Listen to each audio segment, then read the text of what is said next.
दीप सिल्लोड़ी लेकर आता हूं आपका खास कार्यक्रम पहाड़ी मंच। आंचल प्रभात पत्रिका और आंचल पत्रिका न्यूज़ पर हमारा खास कार्यक्रम पहाड़ी मंच दिल्ली एनसीआर में रह रहे लाखों उत्तराखंडी प्रवासी समाज की आवाज़ को बुलंद करता है। पहाड़ी मंच उत्तराखंडी संस्थाओं को मंच देता है। पहाड़ी मंच उत्तराखंडी संस्कृति, धरोहरों और परंपराओं को संजोए हुए है। पहाड़ी मंच और निरंतर उनके प्रचार प्रसार में कार्य करता है। पहाड़ी मंच आज हम जो है जिस आवाज़ से आपको मिला रहे हैं वो हमारा सफ़र करते हैं शुरू। और आज जिस मंजिल पे हम जाएंगे वो है सैदलाजा वार्ड के फ्रीडम फाइटर नेपसराय में। तो आइए चलिए हमारे साथ और जानते हैं वहाँ पे आज उत्तराखंड की आवाज़ से और जानेंगे उनसे उनके कार्यों के बारे में और उनके आगे की रणनीति के बारे में।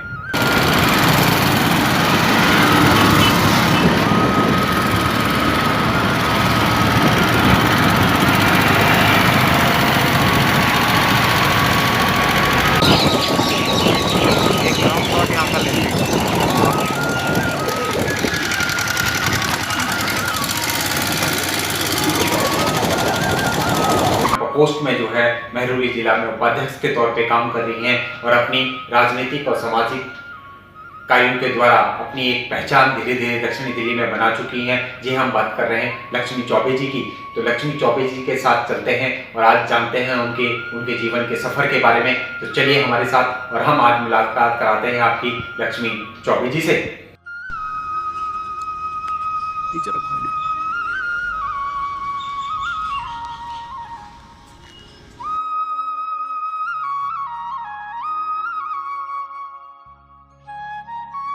लक्ष्मी चौबे एक ऐसा नाम जो सामाजिक कार्यकर्ता के तौर पर और राजनीति के तौर पर धीरे धीरे दक्षिणी दिल्ली में अपनी एक पहचान बना रही हैं और निरंतर समाज की सेवा करते हुए आगे बढ़ रही है। महिला चौपाल हो या उत्तराखंड प्रकोष्ठ, भाजपा अपनी भूमिका को बड़ी बखूबी से निभा रही हैं और निरंतर प्रकोष्ठ के साथ कार्यक्रमों के माध्यम से उत्तराखंड समाज को जोड़कर भाजपा की विचारधारा से जोड़ती हुई नजर आ रही हैं। सैदलाजा वार्ड में अपनी एक पहचान बना चुकी लक्ष्मी चौबे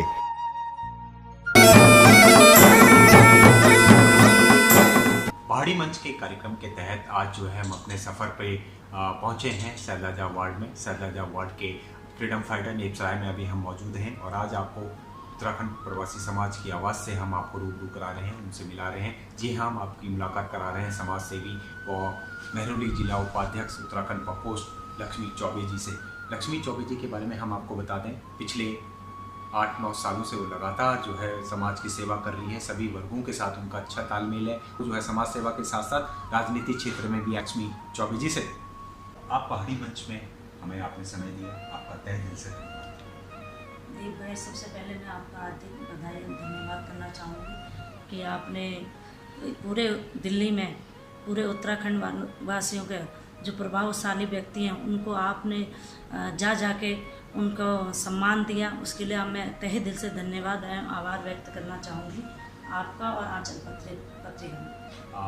सबसे पहले हमारे दर्शक जानना चाहते हैं कि आप उत्तराखंड कहाँ से हैं, किस तरह से आपकी शिक्षा दीक्षा हुई और थोड़ा सा अपने बैकग्राउंड के बारे में अगर हमारे दर्शकों को बता दें तो बहुत बढ़िया। दिव्यांग मेरा मईका है, दसौली के पाठक हैं हम और मेरा ससुराल श्री ढूंढी लोहाघाट जो उत्तराखंड चंपा जिले में आता है। मेरी प्राथमिक शिक्षा बचपन में हमारा उत्तराखंड जो गदरपुर क्षेत्र है वहाँ हरिपुरा चरणपुर गांव है। मेरे पूजनीय चाचा जी श्री जमुना दत्त पाठक जी ने हमारी प्राइमरी स्कूल की शिक्षा की, स्कूल नहीं था वहाँ पर, उसकी नींव उनके द्वारा रखी गई। मैंने 5वीं कक्षा तक वहीं पढ़ा। उसके बाद 15 किलोमीटर दूर, हमारा स्कूल बहुत दूर थे तो भाई लोग सब बड़े थे तो सब साइकिल से जाया करते थे। तो हमें छोटे होने के कारण हमारे लिए वहाँ व्यवस्था की गई। 5वीं के बाद फिर हम 6ठी से 10th क्लास तक हमने गुलरबोज स्कूल में पढ़ा। उसके बाद मैं 10th और 11th मैंने GGIC स्कूल नैनीताल में की। उसके बाद मैं DSB कॉलेज में ग्रेजुएशन की शिक्षा प्राप्त की। शुरू से ही आप जो है पढ़ाई में काफ़ी तेज़ थी, साथ ही आपके परिवार में जो है समाज सेवा से लोग जुड़े रहते थे। आपको कहाँ से प्रेरणा मिली, किस तरह से अपने परिवार के साथ आपका तालमेल रहता था? थोड़ा सा दीप भाई, सबसे पहले मैं अपने पिताजी श्री रघुवर दत्त पाठक जी के पिताजी का मैं वो करूँगी आभार व्यक्त की। मैं उनसे जन्मी, अपने पिताजी से, उन्होंने मेरे को ये शिक्षा दी। वो हमेशा समाज के प्रति तत्पर रहते थे। उनके जो जीजा जी थे, हमारे फूफा जी, वो बहुत बड़े गदरपुर के ब्लॉक प्रमुख और विधायक रह चुके थे, श्री जगन्नाथ मिश्रा जी। तो वो लोगों के लिए बहुत बड़े कार्य करते थे, घर बार छोड़ के लोगों के समाज के लिए तत्पर रहते थे। तो पिताजी भी हमारे उनके साथ रहा करते थे। उनको देख के मेरे को भी ये प्रेरणा जागी कि लोग पिताजी से हमें ये प्रेरणा लेनी चाहिए कि वो कितना लोगों के लिए, घर के बाद भी वो बाहर वालों के लिए दिन रात तत्पर रहते थे। कोई भी किसी की भी प्रॉब्लम होती थी, हमारे वहाँ बहुत आपदाएं होती थी, बाढ़ें आ जाती थी, तो पिताजी ने उनको बसाया पूरा। वहाँ हमारा गांव उधर पिताजी ने बचाया, जो वहाँ के प्रधान भी रह चुके थे। और उन्होंने पूरे गांव के लिए, समाज के लिए बहुत कुछ किया। उन्हें, हमारे पिताजी का काफ़ी नाम था, तो उनके नाम से लोग बहुत इज्जत करते थे। और उन्होंने हर उसकी सुनते थे लोगों के लिए करते भी काफ़ी थे। आज उन्हीं के द्वारा हमें भी ये प्रेरणा मिली है जो हम कर रहे हैं। यानी हम कह सकते हैं कि आपके परिवार से ही ये संस्कार आपको मिले और बचपन से ही जो है जो संस्कार आपको मिले, आज तक जो है आप उसको संजोए हुए हैं। जी बिल्कुल सजे हुए हैं। मेरे को बचपन से शौक था। जब हम 5वीं क्लास में पढ़ती थी तो मैं 2nd 3rd क्लास को पढ़ाने का मन करता था, तो सर से कह के पढ़ाया करती थी। लगन थी कि गरीब बच्चों के लिए या किसी के लिए कुछ करूं।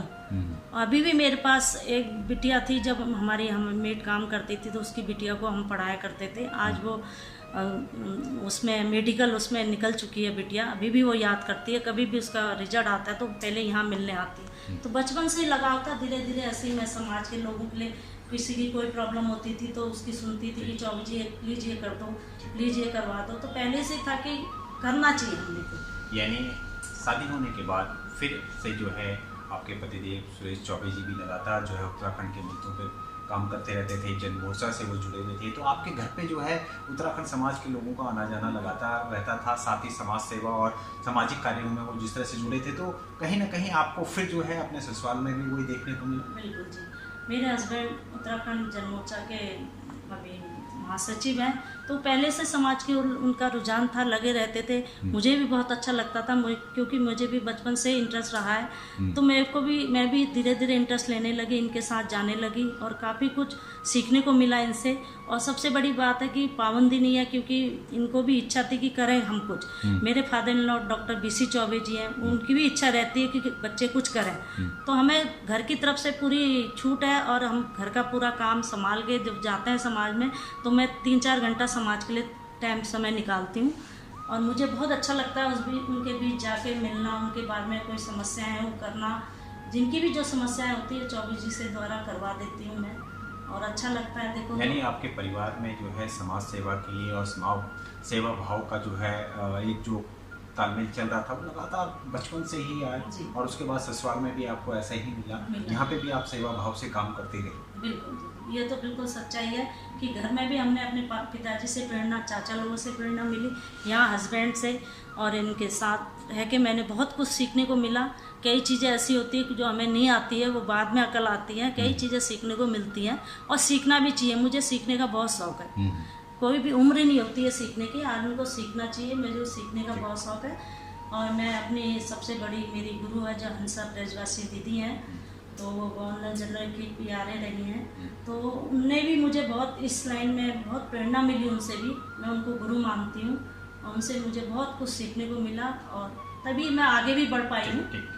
यानी हम कह सकते हैं कि आपके परिवार से, आपके पतिदेव से और आपके सहयोगियों से आपको पूरा जो है सेवा भाव का जो एक प्रेरणा मिली, उसी सेवा भाव के द्वारा आपके भी मन में जागा और आप भी लगातार निरंतर समाज की सेवा को आगे बढ़ाती रही। जी, मैं आगे बढ़ाती रही हूँ और बढ़ाते रहूँगी, क्योंकि मेरी इच्छा है कि मैं कुछ करूँ समाज में आके।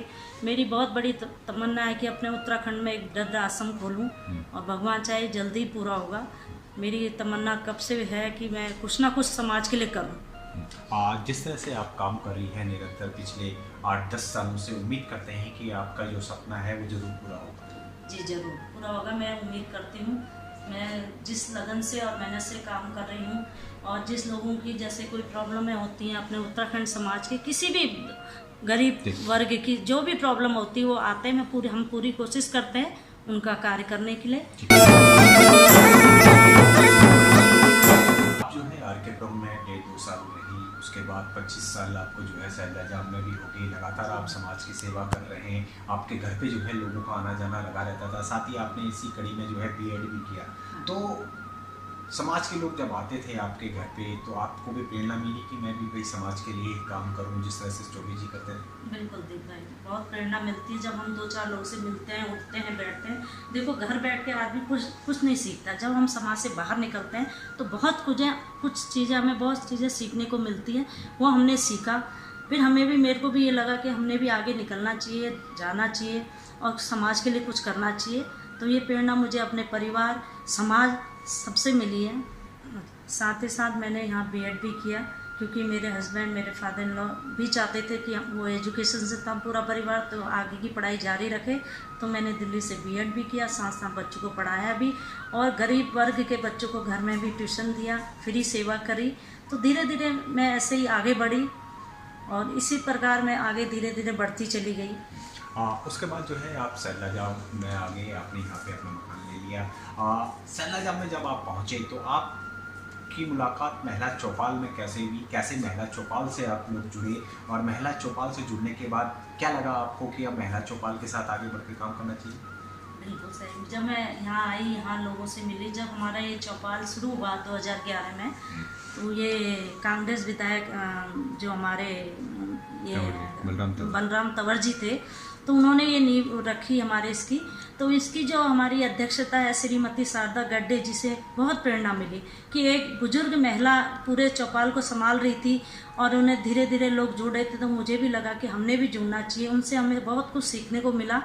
फिर हम भी वहाँ जुड़े धीरे धीरे। पहले जब हम 2011 में 12 बच्चे ऐसे आए, धीरे धीरे करते करते 3 साल के अंदर 200 बच्चे पढ़ाने लगे, फर्स्ट क्लास से 10th क्लास तक। और 50 लेडीज ब्यूटी पार्लर सिलाई सीखती हैं, जो हमारी रेनू कक्कड़ मैडम है, उनके नेतृत्व में सिलाई और ब्यूटी पार्लर करती। उन्हीं लेडीज़ों को मैं पढ़ाती हूँ वहाँ, और उन्हें कल्चर प्रोग्राम भी हम कराते हैं उन बच्चों को। यानी हम कह सकते हैं कि जो आपने बीएड किया था वो कहीं न कहीं महिला चौपाल में आपके काम आए। जी बिल्कुल, क्योंकि मेरे घर वाले नहीं चाहते थे कि मैं जॉब करूं घर तक, क्योंकि बच्चों की पढ़ाई में डिस्टर्ब होता है करके। तो मैंने कहा कि मैं समाज के प्रति कुछ करती हूँ, तो मैं फिर वहाँ पढ़ाना शुरू कर दिया। इससे मेरे मन को भी बड़ा सुकून मिला कि चलो हम शिक्षा बच्चों को दे रहे हैं, अच्छा लगा। तो फिर मैं वहाँ से जुड़ी और वहाँ मैंने अपना ये कार्य शुरू किया। और आज हमारे चौपाल में 200 बच्चे हैं, 50 महिलाएं ब्यूटी पार्लर सिलाई सीख रही हैं, जो हमारे श्रीमती शारदा गड्ढे के नेतृत्व में। और उनसे ही प्रेरणा लेके आगे बहुत कुछ हमें सीखने को मिलेगा। वो बहुत कुछ करती हैं, हमारे चौपाल के लिए लगे रहती हैं, और हमारा पूरा स्टाफ बहुत कुछ करता है। हमने इस महिला चौपाल में कम से कम 10-12 मैरिजें करा चुके हैं। और भी महरौली से, हमारा बदरपुर से यहाँ से आती हैं सहयोग के लिए, हम तत्पर रहते हैं, पूरा सहयोग देते हैं उनको।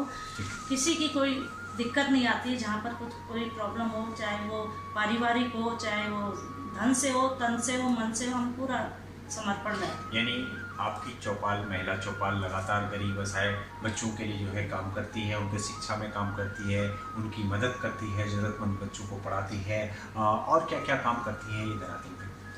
सबसे पहले तो मैं ये बताऊंगी दीप भाई कि देखो, हर चीज़ की शुरुआत धीरे धीरे होती है, धीरे धीरे आदमी उठते हैं। तो अब जब चौपाल में शुरू में धीरे धीरे 10 बच्चे से शुरू हुई, फिर 20 आए, फिर 3 साल के अंदर हमारा कंप्लीट चौपाल में 200 बच्चे आने लगे, जिसमें हम लोग 3 बजे से 5 बजे तक बच्चों को शिक्षा देते हैं। उसके बाद कल्चर प्रोग्राम हो गया, बच्चों को समय समय पे हमारी जो डॉक्टर दीपी मोनी है, चौपाल में परमानेंट आयुर्वेदिक डॉक्टर है, बच्चों को ट्रीटमेंट देती हैं। और फ्री सेवा चल रही है बच्चों के लिए, फ्री सेवा, आइज चेकअप कराते हैं, बच्चों का कैंप लगाते हैं, सब बहनों के सहयोग से। और लाइनस क्लब की तरफ से भी आते हैं कैंप लगाने, उनके सहयोग से भी चलता है। और आंटी जी खुद अपनी तरफ से महीने में कैल्शियम उनको बच्चों को बांटती है। और जब किसी मेरी मैरिज या किसी अन्य की मैरिज सालगिरह होती है या बर्थडे मनाते हैं, तो हम बच्चों को पूरा लंच पैकेट बना के उनको देते हैं। और डेली का नियम है कि उनको पढ़ाने के बाद कुछ ना कुछ वितरण हम बच्चों को करते हैं। यानी हम कह सकते हैं कि दक्षिणी दिल्ली में जो है, यहाँ पे आप जो है लगातार समाज सेवा के माध्यम से, महिला चौपाल के माध्यम से लोगों की सेवा कर रही हैं, और पूरी तरीके से सेवा भाव से जो है समर्पित है। बिल्कुल बिल्कुल, हम लोग उन बच्चों को श्रीमती अनीता अरोड़ा जी हैं, मधु सिंह है, ओमवती जी है, मैं हूँ, हम 4 लोग कल्चरल प्रोग्राम बच्चों को कार्यक्रम सिखाते हैं और कई कई क्षेत्र में बच्चे जाके करते हैं तो उनको बड़ा अच्छा लगता है कि हमें यहाँ से बहुत कुछ सीखा। ड्राइंग है, हर चीज़ है, मतलब हर चीज़ में उनको बढ़ चढ़ के हिस्सा दिलवाते हैं बच्चों को, पूरा सपोर्ट में उनके रहते हैं। बच्चों ने सिलाई ब्यूटी पार्लर करने के बाद भी अपना रोजगार खोल लिया। यानी हम कह सकते हैं कि जो हुनर उनके अंदर छुपा हुआ है, जो टैलेंट उनके अंदर छुपा हुआ है, आप उसको जो है पूरा निखारती है। पूरा जी, पूरा उनके अंदर जो देखते हैं, जिसको इंटरेस्ट है सिलाई में उनको सिलाई सिखाते हैं, जिनको ब्यूटी पार्लर में ब्यूटी पार्लर का, और जिन बच्चों को ऐसे भी गरीब बच्चे हैं जो पढ़ नहीं पाते हैं, महिलाएं घर तक ही काम पे सीमित रहती, तो उनको पढ़ाने की जिम्मेदारी मेरी दी है अध्यक्षा महोदय ने मुझे। तो बहुत अच्छा लगता है, हम मिलके पूरा स्टाफ करते हैं, हमारे कम से कम 60 लोग हैं और 20 लेडीज़ तो हमें पूरा तत्पर उनमें आती हैं, डेली अपना रूटीन के हिसाब से करती है। जैसे मंजू गर्गी जी है, मंजू अग्रवाल जी है, आभा जी है और शारदा जी हैं, तो शारदा सुमन चौबे जी और वो भी उनको सुबह योगा सिखाती हैं। उनके साथ इंदिरा सोमाल जी हैं, वो भी उनको योगा सिखाती है।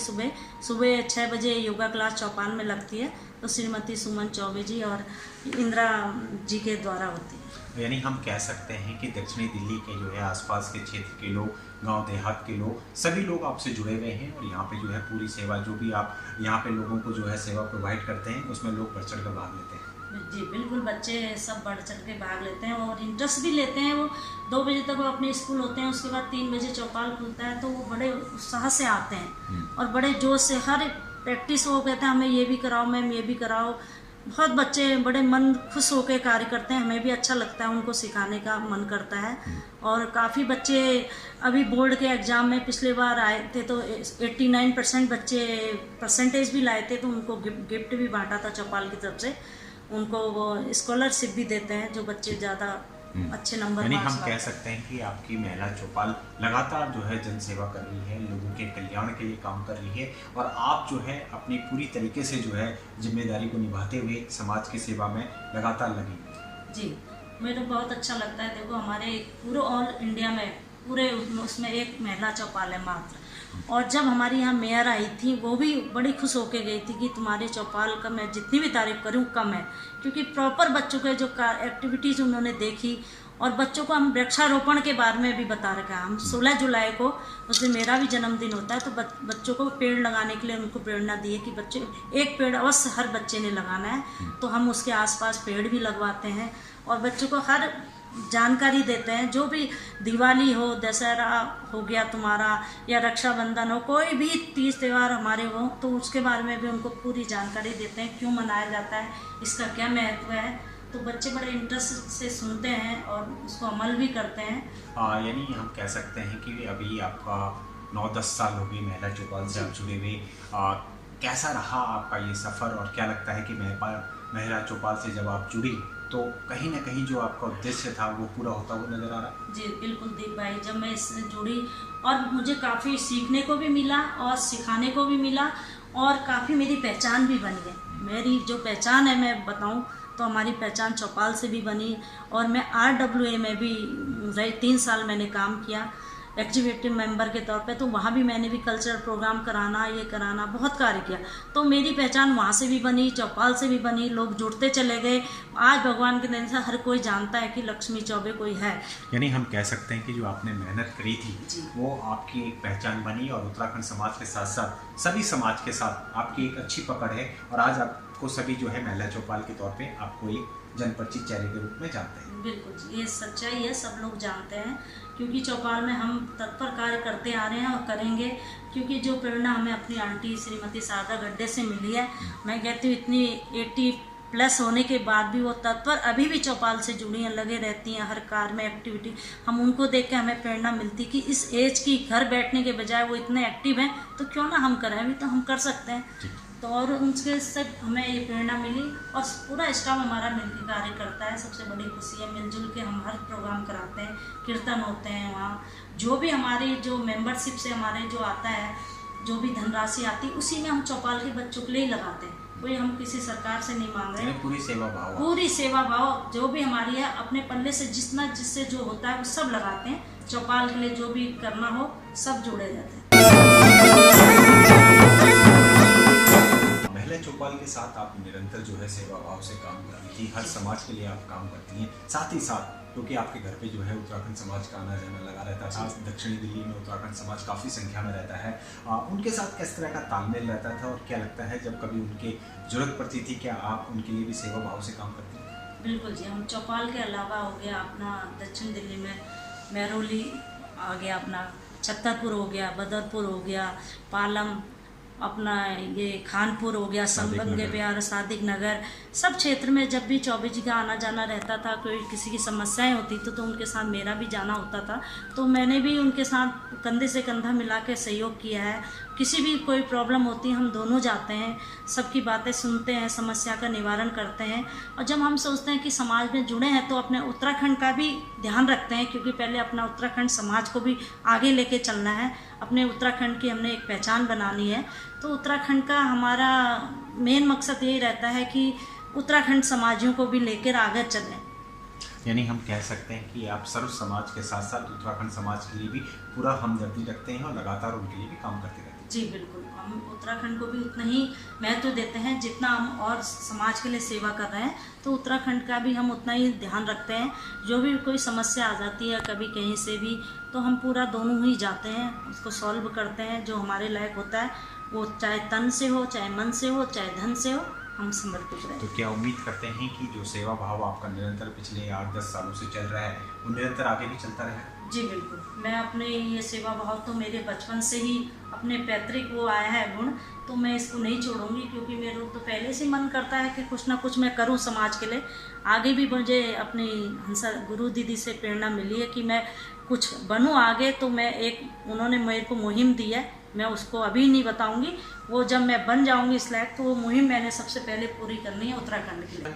रुकते हैं ब्रेक के लिए और ब्रेक के बाद भी जारी रहेगी हमारी लक्ष्मी चौबे जी से बातचीत का सिलसिला। अभी तक जो है हमने ब्रेक से पहले आपको लक्ष्मी चौबे जी के सामाजिक कार्यों से अवगत कराया, जागरूक कराया, किस तरह से वो महिला चौपाल के द्वारा जनता की सेवा कर रही है। ब्रेक के बाद क्योंकि समाज सेवा के साथ साथ अब ये जो है राजनीति में भी आ गई हैं, उत्तराखंड प्रकोष्ठ से जुड़ गई हैं। ब्रेक के बाद हम जानेंगे कि प्रकोष्ठ से किस तरह से जुड़ी, किस तरह से संगठन को मजबूत कर रही है, किस तरह से काम कर रही है और जिस तरह से सैदलाजा वार्ड में इनकी राजनीति में भागीदारी है, जन जन तक इनकी बातचीत है और किस तरह से ये आगे की अपनी कार्रवाई करेंगी, किस तरह से अपना कैरियर को आगे बढ़ाएंगी राजनीति के क्षेत्र में। ब्रेक के बाद हम जानेंगे इनसे। फिलहाल रुकते हैं ब्रेक के बाद।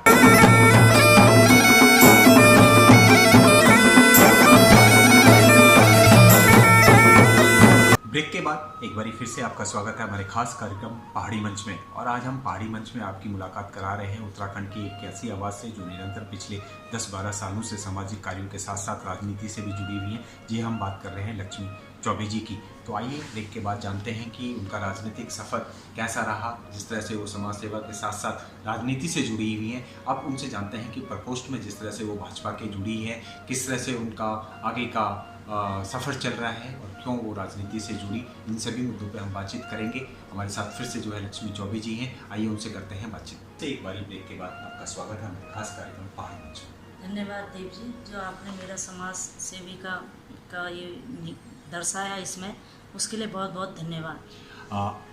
आप जो है लगातार समाज सेवा तो कर लिए थे, उसके बाद ऐसा क्या हुआ कि आप जो है राजनीति की सफ़र आपने जो है चुना, राजनीति में जो है आपने अपना मन बनाया।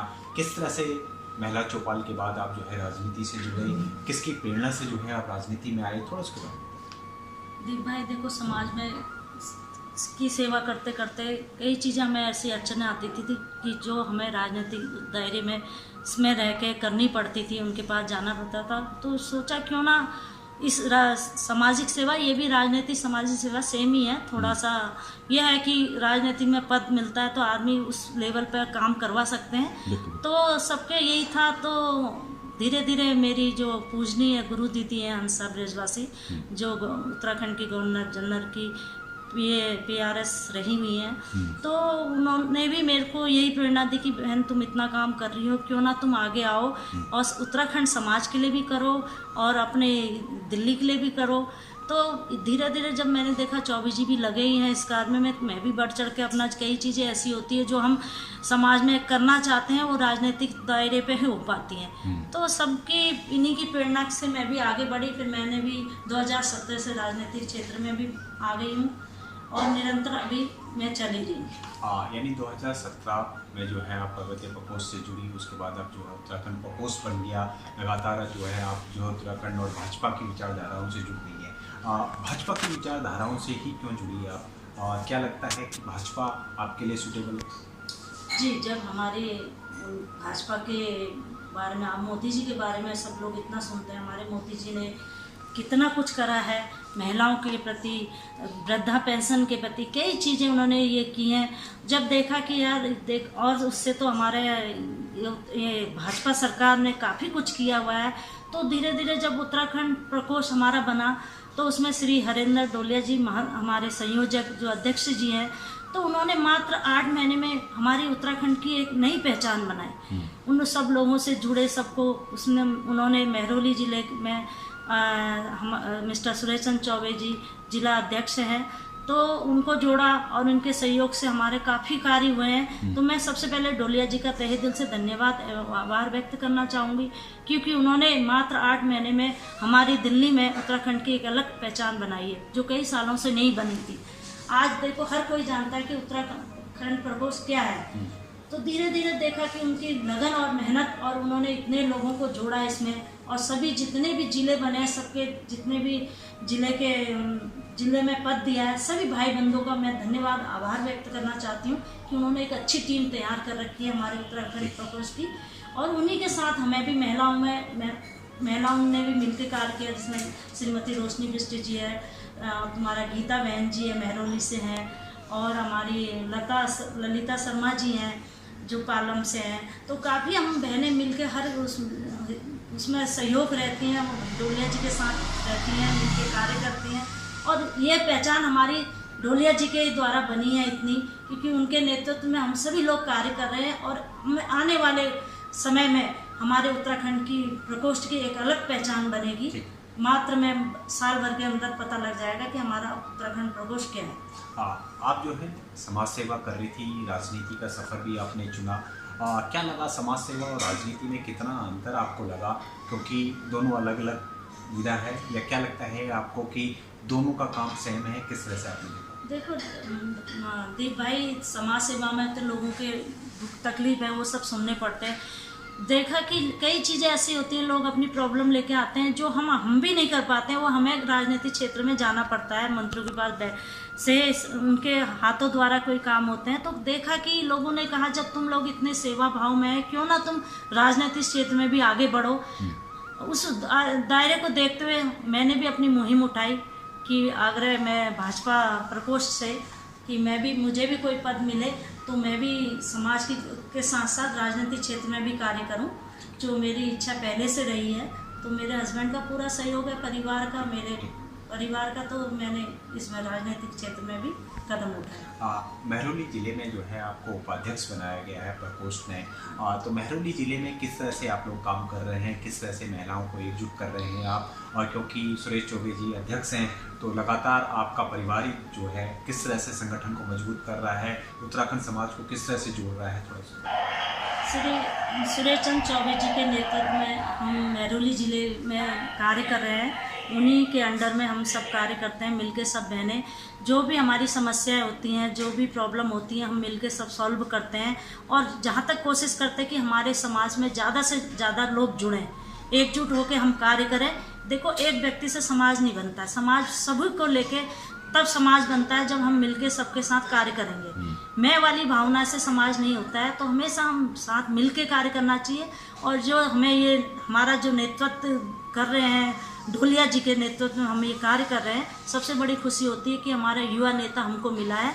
ऐसा नेता शायद ही ज़िंदगी में मिले, जैसे हमारे उत्तराखंड के लिए हमारे धामी जी हैं, उसी प्रकार हम ढोलिया जी को मानते हैं कि उन्होंने हमारे दिल्ली में काफ़ी हमारे उत्तराखंड प्रकोष्ठ के लिए कार्य किया है और आगे भी करते रहेंगे। क्या लगता है जिस तरह से लगातार राजनीति में जो है महिलाओं की भागीदारी काफ़ी बढ़ चढ़ कर आ रही है, महिलाएं जो है ज़्यादा से ज़्यादा जो है राजनीति से जुड़ रही हैं, इस कदम को किस तरह से देखती हैं आप? दीप भाई, ऐसा आजकल महिला हर क्षेत्र में बढ़ चढ़ के हिस्सा ले रही है। पहले महिलाओं का चार दीवारी तक सीमित थी, धीरे धीरे समय बदलता चला गया, महिलाएं बाहर निकली। आज आप किसी भी क्षेत्र में ले लो, चाहे राजनीति के क्षेत्र में ले लो, चाहे चिकित्सा के क्षेत्र में ले लो, चाहे वर्ड में ले लो, चाहे वायुयान चला रही हैं, यान भर रही हैं, उड़ान भर रही हैं, तो किसी भी क्षेत्र में ले लो, महिलाएं पीछे नहीं हैं। आजकल महिलाएं बढ़ चढ़ के हिस्सा ले रही हैं और ये हमारा सौभाग्य है कि महिलाओं को इतना महत्व मोदी सरकार जी के द्वारा मिल रहा है। महिलाओं की पहचान बनी है उन्हीं के द्वारा कि महिलाओं को हर क्षेत्र में आगे रखा जा रहा है। मैं भाजपा सरकार का भी धन्यवाद करना चाहूँगी क्योंकि हमें ये सम्मान महिलाओं को उन्होंने सबसे ज़्यादा दिया। आप लगातार जो है धरातल पे काम कर रही हैं, दक्षिणी दिल्ली में आप पार्टी के लिए काम कर रही हैं, प्रकोष्ठ के लिए काम कर रही हैं। आपके दिल में कहीं ना कहीं ये लगता है कि जनता की सेवा करनी चाहिए, उनका जनप्रतिनिधि के तौर पे काम करना चाहिए। क्या लगता है कि पार्टी आपके कार्यों को देखती है, पार्टी आपके धरातल पे काम को देख रही है, कितनी उम्मीद आप?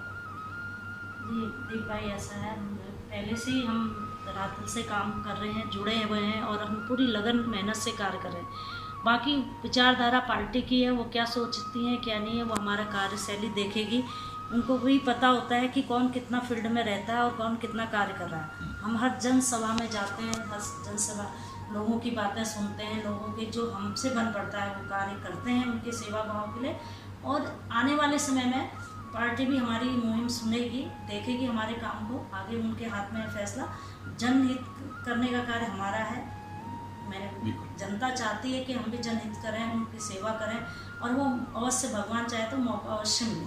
लेकिन आपका पूरा फोकस है कि आप जनता की सेवा करना चाहती हैं, आप जनता के जनप्रतिनिधि के तौर पे काम करना चाहती हैं और लगातार जनता के बीच में जाकर आप जो है चाहती हैं कि एक बार जनता का सेवा करने का मौका जरूर। जी बिल्कुल, मेरी इच्छा है, हार्दिक इच्छा है। मेरे हस्बैंड की नहीं है तो मेरी ज़रूर इच्छा है, वो तो सेवा समाज सेवा में ही जुड़े हैं, लेकिन मेरे को ये मौका मिलेगा तो मैं जनहित सेवा अवश्य करूँगी। समाज की राजनीतिक तौर पे भी करना चाहती हूँ और मुझे पार्टी ये सेवा देती है, मौका देती है तो मैं पूरे तन मन धन से लगन से सेवा में उतरूँगी। जैसी लोगों की यहाँ की परिस्थितियाँ हैं, रोड के मामले में है, पानी की है, कई चीज़ें ऐसी समस्याएं पार्कों की है और नालों की है, तो अपने फ्रीडम फाइटर में ही देखते हैं कैसी हालत हो रही है। तो सबसे पहले मेरा यही कारण होगा, भगवान मुझे इस लायक पार्टी चुनती है तो मैं सबसे पहले अपने इस क्षेत्र, पूरे क्षेत्र में जहाँ जहाँ के हम नियुक्त होते हैं तो उसका पहले कार्य देखेंगे, उसका सहयोग करेंगे पूरा तन मन धन से। जिस तरह से आज जो है दिल्ली में जो है भाजपा को रिप्रेजेंट करती हैं उत्तराखंड की निगम पार्षद, चाहे वो तुलसी जोशी हो, माया बिस्सी हो, कैसा लगता है जब अपने समाज के लोग फ्रंट पे आते हैं, जनता की सेवा कर रहे हैं, जनता के द्वारा चुने जाते हैं? कितनी उम्मीद की और भी ज़्यादा जो है आने वाले समय में और भी महिलाएं फ्रंट पे आएँ? बहुत खुशी होती है जब हम माया बहन जी को देखते हैं और तुलसी बहन जी को देखते हैं कि हमें गर्व होता है कि हमारे उत्तराखंड की भी बहनें देखो लगी हुई हैं। दोनों बहनें हमारी पार्षद रह चुकी हैं तो उनके से भी प्रेरणा मिलती है और अपने उत्तराखंड का भी हम चाहते हैं कि ज़्यादा से ज़्यादा महिला हमारे उत्तराखंड की जुड़ें और वो नाम अपने उत्तराखंड का रोशन हो। और क्यों नहीं कर सकते, जब हर क्षेत्र में हर लोग लगे तो अपने उत्तराखंड क्यों नहीं आगे आए? तो उनसे भी प्रेरणा लेनी चाहिए और अपना हर बहनों ने ये सोचना चाहिए हम आए अपने उत्तराखंड के लिए कुछ करें। और यदि हमें ये मौका मिलता है, ऐसा सहयोग मिलता है तो हमारे ये गर्व का विषय है हमारे उत्तराखंड के लिए। और हम तो चाहते ही हैं कि भगवान हमें उत्तराखंड वासियों को मौका दे।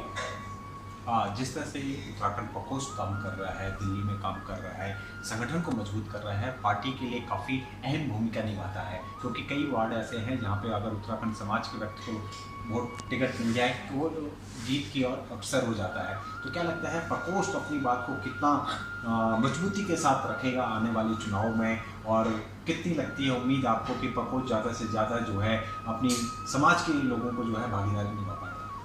देखो आदरणीय, मैं श्री अध्यक्ष जी जो हरेंद्र डोलिया जी हमारे, मैं उनसे पूरी उम्मीद है क्योंकि उन्होंने जो हमारे ये 10 महीने में इतना कार्य करा है उन्होंने, ये हमारे संगठन मंत्री भी सिद्धार्थन जी भी जानते हैं कि वो कितना लगन से कार्य कर रहे हैं। और मुझे पूरी उम्मीद है आने वाले चाहे वो विधायक का हो, पार्षद का हो, कम से कम हमें 100 टिकट उत्तराखंड वासियों को जरूर मिलेगी, ये उनका आश्वासन है।